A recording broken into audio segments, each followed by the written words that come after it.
I've been in rugby all my life really, right from when I was a 3-year-old boy playing barefoot in the frost in rural New Zealand.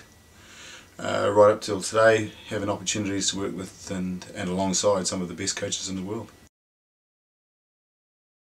With EllisRugby we like to use the phrase, the edge is in the detail.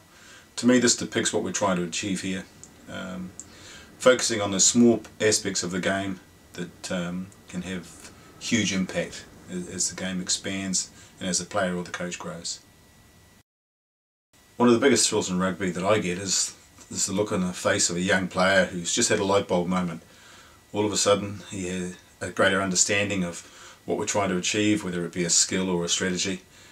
For me there's nothing much better than that. Also watching a player run onto the field for the first time, whether it be at provincial level or international level, always gives me a great thrill. You feel as if you might have had something to do with their life somewhere along the way.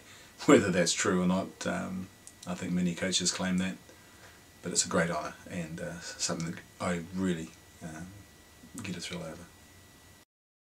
Some of the biggest influences for me in rugby have started way back really. My first 15 coach, who was very innovative and creative and took a pretty ragtag team and turned us to one of the strongest in the competition. I learned a lot from him. And I've continued to learn from all the coaches and players I've had over the years. I'm very lucky at the moment to be working with some of the best coaches in the world, whether it be viewing them or working alongside them in sessions.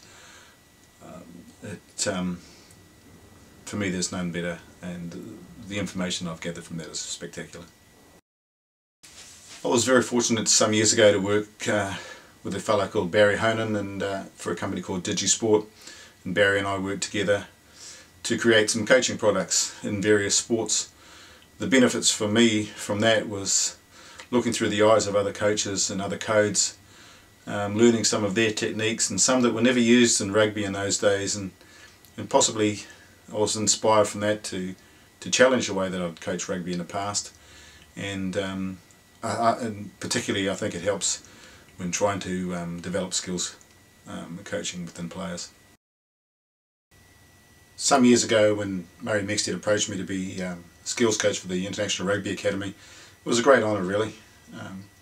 I look back at it now and realise I had the opportunity to work with some of the legends of the game, players as well as coaches, and from each of those coaches and players I've learnt little techniques that have gone a long way towards developing my style of skills coaching, and I look forward to learning more in the future.